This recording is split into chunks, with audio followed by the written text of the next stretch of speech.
welcome from the entire team of Bookchore. Thank you for coming. My pleasure. Thank you. Thank you.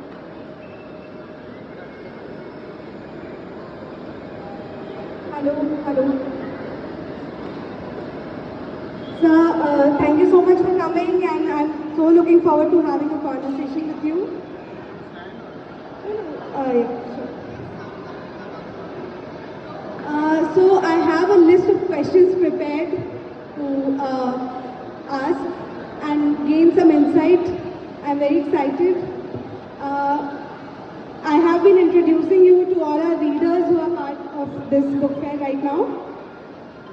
So we'll start with our questions first. Yeah, absolutely. Did you have a good ride? Or was the traffic very bad? It was super bad. Yeah, same experience for me as well. I thought I'm being super late, but thankfully I reached. Yeah. Well, I'm sorry for the delay. Yeah, no issues at all. Yeah, so first thing is that what I noticed while researching, while looking you up on internet and everything, was that you have many roles that you play in your life, right? You're a venture capitalist, an author, a yoga enthusiast. So there's too many things. But first I would love to get to know more about you, something from your childhood. And I know that you grew up in Dehradun, right? So it was very close to nature, very peaceful. So how was it like? Yeah, in fact, I just got back from Dehradun, so I'm very Oh. rejuvenated from. So still culture shock, right? Yeah, Bangalore's not bad. It's nice, Yeah. but Dehradun is absolutely home. So I grew up in a very quiet lane with a mango tree in my house. My grandfather had lots of, both sides of my grandfather had lots of lychee and mango orchards. It was summer holidays spent under lychee trees or sitting on lychee trees. So it was, I think, I'm sure as the Japanese call that something, hugging the trees, right? That happened all the time. So Have you done that? it just happened naturally, right? Because, Yeah. I have done that, so I know it feels wonderful. I have to do it more consciously now. So, but yeah, childhood just happened to happen on its own. But otherwise, Doon was, like the kind of towns you read about in books. Very safe for children. I used to, go all around town on my cycle on my own from very young age, and traffic was hardly there. You knew everyone. So, if you're going down the main road, every shopkeeper would know whose son you are. So you could do much, right? So it didn't leave much scope for doing anything illegal. Because the whole town knew your parents, and but great childhood in terms of the school being a kilometer away. I could walk there, and I think what I realized this time when I went back to Dehradun is that the best part of Dehradun is you climb your terrace and you're sitting there, and there's a blue sky and the mountains are right in front, and just 5 minutes of looking at beautiful mountains just does something to your soul that nothing else. 5 hours of TV won't do that. Absolutely. So, next question is that, so you moved from Dehradun to Bangalore, you stayed in California, and I'm sure some other major cities. So, what is something that you really miss about Dehradun, apart from nature? Okay, obviously you are missing the nature. And, what is the difference? What would you prefer, right? Yeah, there's an old Hindi movie song, right? Dil dhoondta hai, fir wahi fursat ke raat din. So Dehradun is totally that, fursat ke raat din. And the moment you enter the outskirts of Dehradun, life just slows down. Your brain just slows down. Everything is so the mindfulness is very high in Dehradun because you're not doing much in a day. Here, I feel in a month that 6 months have gone by. There's so much going on in 1 month. And in Dehradun, every day you can register very nicely. You're really starting from breakfast to dinner to the time you sleep. But when you think, what have I really done productively, it's very hard. Nobody gives you an appointment. You say, just come over. I'm there, I'm free. So you can't really plan your day.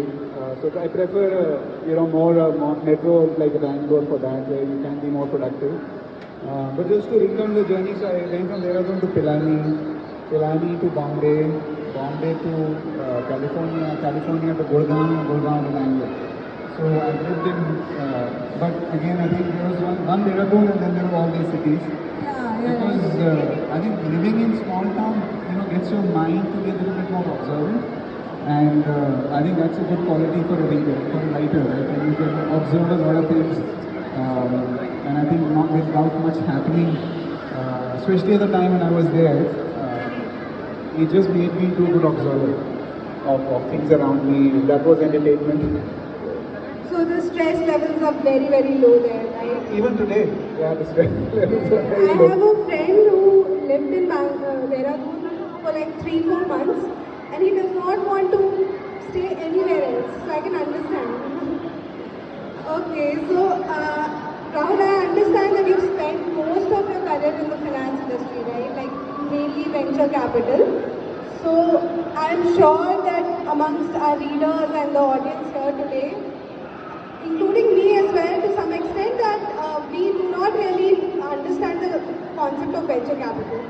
So would you be kind enough to break it down into simpler terms?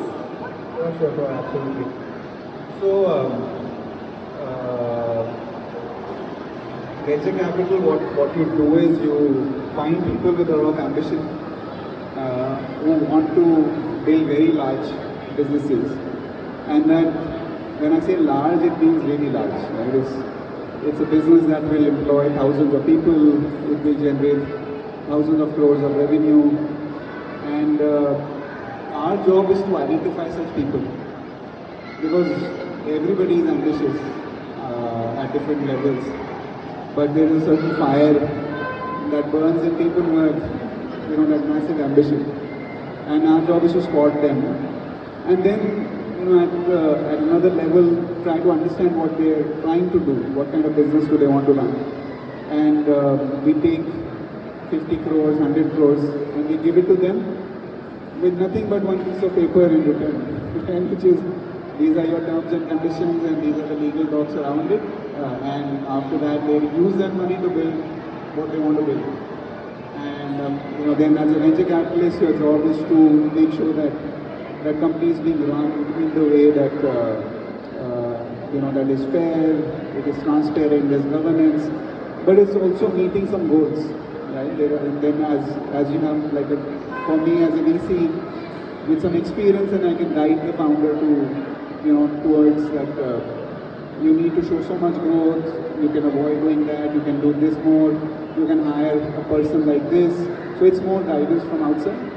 But it's working like a coach and like a supporter to the founder to then help them build a large business. Thank you for that. So I understand that all this arrangement is done as part of in exchange for some percentage of equity, right? So typically, what is that percentage around? Yeah, it varies based on how. Sometimes it's a buyer's market. Sometimes it's a seller's market, it's demand and supply like everything else. So sometimes there is oversupply and then you get very little, and that little can be 5%, 10%.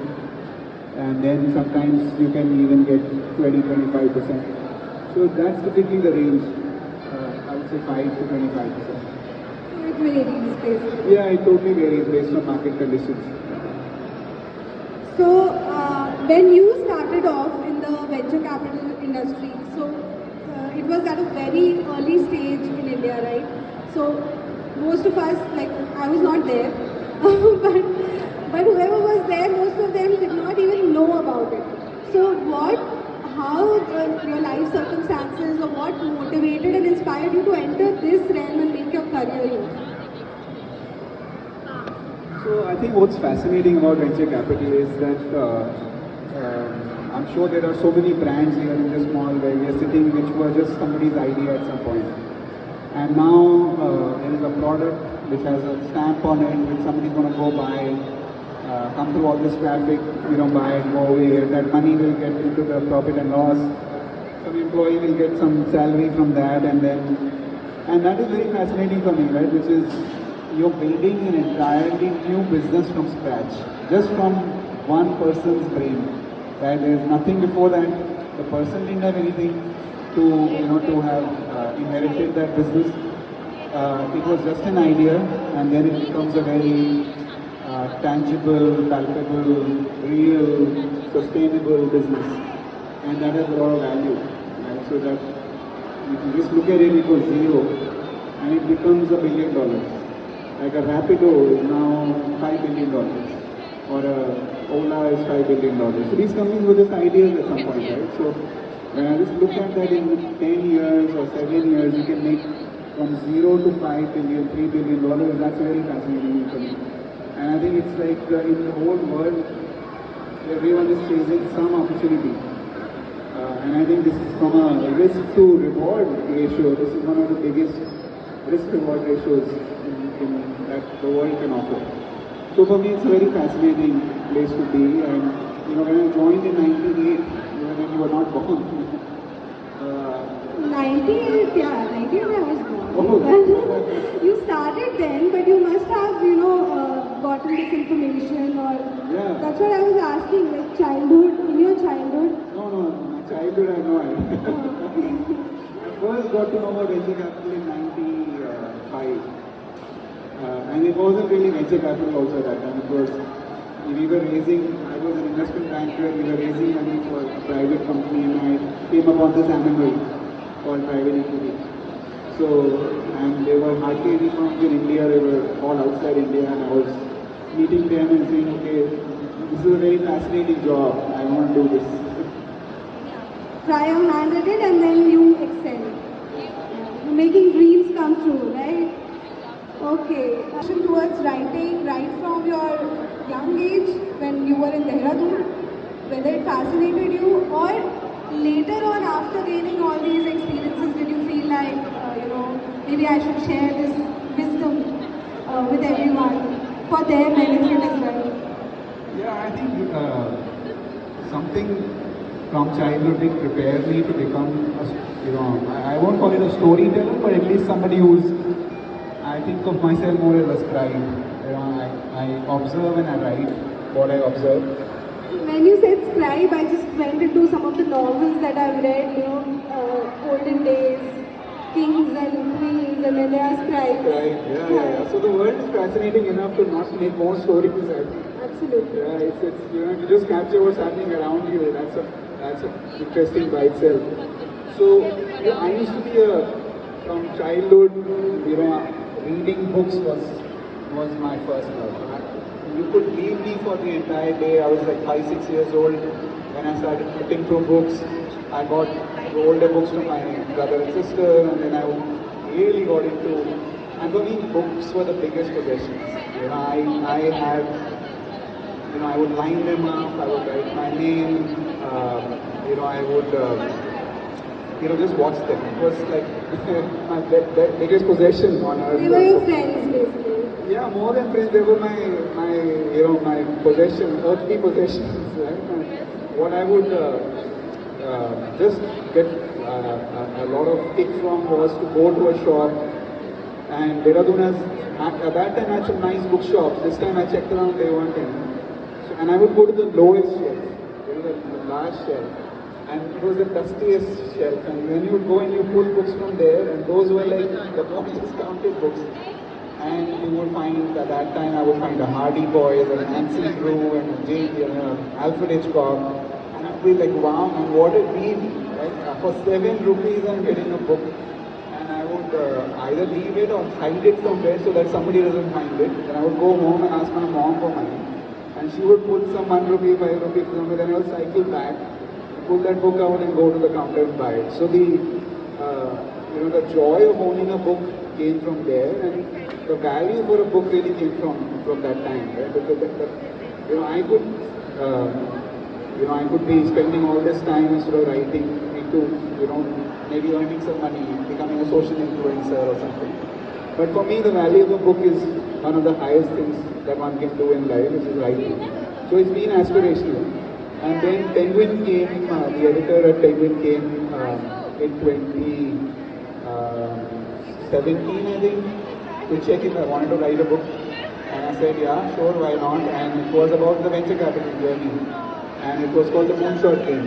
So that came out in 2019.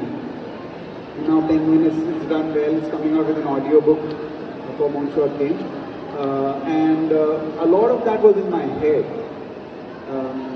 And I'd never written anything major. Right?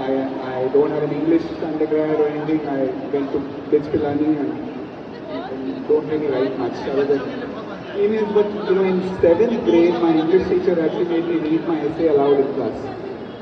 And when I think about it now, what I wrote in an exam, it was not an essay you would take home and write. It was an exam, and I wrote something which was very, which just came to me.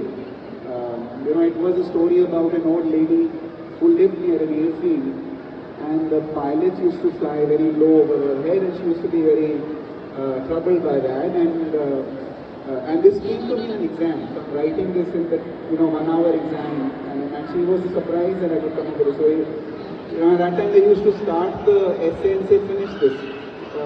So they would give a starting line, and then as randomly just my imagination kept flowing in the exam, and she liked it so much she made me read it. So that gave me a lot of confidence that I can write. So I pulled on that confidence to write Moonshot game. And then more stuff I collected along the way for Tightrope to the Moon, and I then wrote to Penguin and said I want to write one more book. And that became Tightrope. See, we got some childhood memories from you. Yeah. It's a delicate composition of chemicals. Something goes wrong and we are like flat in bed, and so, but we're overcoming that. And I think just like in a startup or just like in a life, uncertainties are what come in the way of achieving the moonshot. So I like this term moonshot very well, right? And aspirationally, moon is we want to go to the moon, right? So it's a good metaphor for startup world, and both books are on startups. So Moonshot game is where I'm playing the game as a VC on moonshots, on taking moonshots, right? Yeah. And that's Moonshot game. And Tightrope to the Moon is where the founder is taking a tightrope all the way to the moon. Okay, so what do you mean by tightrope? Like, why not just a rope? Okay, so it's tightropes are tied very high up, right? So if you have to reach the moon, you need a very strong, tight. Yeah, and at a very at a great height. Yeah. Right. So fall from that is obviously going to be disastrous. Disaster. So startups are like that. Yeah. Startups are at a precarious position. There are so many things that can go wrong. One fall can kill them, and yet they're trying to go to the moon with that danger all around them. Yeah. So for me, this visualization was an interesting one. I was thinking of a lot of names which actually represent what founders do, and then it struck me that Tightrope to the Moon sounds like I was thinking of names like Dancing in the Storm, something Moonshot Salsa, something where people are playing with chances. But then I felt that Tightrope to the Moon. I took a survey in my college group and everybody voted for Tightrope. Yes, that was like both the names are very interesting, I would say. So I was reading the summary of this book, Tightrope to the Moon, and I know that you talk about the key, right? The concept of the key. And the key is the founder, basically. So would you throw some more light on it? So my husband works in a startup, and I see so many changes happening and uncertainties, and still, everyone is pushing forward. And I know how much of grit and perseverance is required for that. So I would love to know more about it. Sure. So, when we make investment decisions, we have so many things to look at, and business model, market, technology, and then the founder team, right? The founders are one side of the, consideration set, and then all these things are on the other side. I used to be very focused on the business model and the markets, etc. Until I came to the conclusion that I backed founders, and ultimately the end outcome actually was so dependent on what they chose to do when uncertainty hit them or some unexpected event hit them, that the end outcome is completely in the hands of the founder. And then I brought it back to saying that an investment decision is so vaguely calibrated on so many things, whereas what I have chosen to do is calibrated entirely on the founder. Right now, again, there are many founders, but what I found that within founders, there are two sets of people. One is the key. The key is somebody who will keep the lights on, will think of every moment they'll be thinking of how